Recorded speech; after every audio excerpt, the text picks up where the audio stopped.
वेदों में मौजूद टाइम ट्रेवल की सच्ची घटना को सुनकर फिर जाएगा आपका दिमाग। रेवत नाम के राजा ने किया था भविष्य में सफर। रेवत नाम का यह राजा चला गया था फिफ्थ डायमेंशन में, जहां आज भी सृष्टि के रचयिता ब्रह्मा जी रहते हैं। अल्बर्ट आइंस्टाइन को भारत के वेदों से ही प्राप्त हुई थी अपनी थियरी ऑफ रिलेटिविटी की प्रेरणा। उन्होंने खुद बताया था कि कैसे भगवत गीता में हर सवाल का जवाब मौजूद है। दोस्तों, क्या आप जानते हैं कि टाइम ट्रेवल का कॉन्सेप्ट हमारे वेदों में हजारों साल से न सिर्फ मौजूद है, बल्कि हमारे वेदों में टाइम ट्रेवल को लेकर ऐसी सच्ची घटनाएं देखने को मिलती हैं जिन्हें जानकर अल्बर्ट आइंस्टाइन जैसे लोग भी प्रेरणा ले चुके हैं। अगर नहीं तो दोस्तों आइए आज हम आपको बताते हैं हमारे वेदों में मौजूद रेवत नाम के राजा की कहानी, जिसने कई हजार साल पहले फ्यूचर में समय की यात्रा की थी। दोस्तों, सबसे पहले टाइम ट्रेवल को समझने के लिए हम आपको कुछ बातें बताना चाहते हैं, और दोस्तों वह इसलिए ताकि आप वेदों में मौजूद इस कहानी को अच्छे से समझ सके।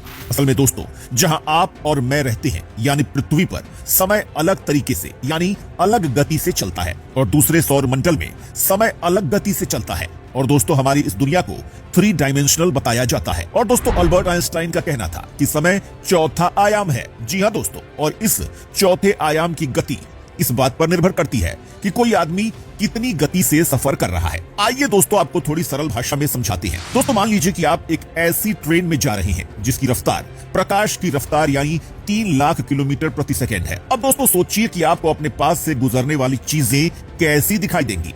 दोस्तों, हम आपको बताते हैं कि अल्बर्ट आइंस्टाइन ने अपनी थियरी ऑफ रिलेटिविटी में यही बताया था कि जब हम प्रकाश की गति से सफर करते हैं तो टाइम धीमा हो जाता है। और दोस्तों, यही बात हमारे वेदों में बताई गई है।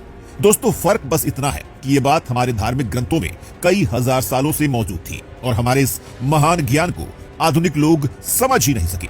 लेकिन दोस्तों, जब से अल्बर्ट आइंस्टाइन ने अपना सिद्धांत दिया है, तब से पूरी दुनिया के वैज्ञानिकों को समझ में आ चुका है कि विज्ञान के बहुत सारे राज हमारे धर्म ग्रंथों में मौजूद हैं। आइए दोस्तों अब आपको बताते हैं उस कहानी के बारे में जिसमें रेवत नाम की राजा ने भविष्य में सफर किया था।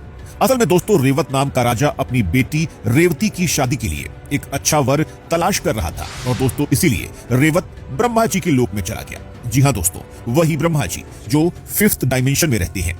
और दोस्तों, वहां समय पृथ्वी लोक की जगह बहुत ही तेज चलता है। और दोस्तों, जब रेवत फिफ्थ डायमेंशन में पहुंचा तो वहां उसने ब्रह्मा जी से अपनी बेटी के लिए एक अच्छा वर बताने के लिए कहा। लेकिन दोस्तों, उसके बाद ब्रह्मा जी ने उससे जो कहा उसे सुनकर उसका दिमाग ही हिल गया।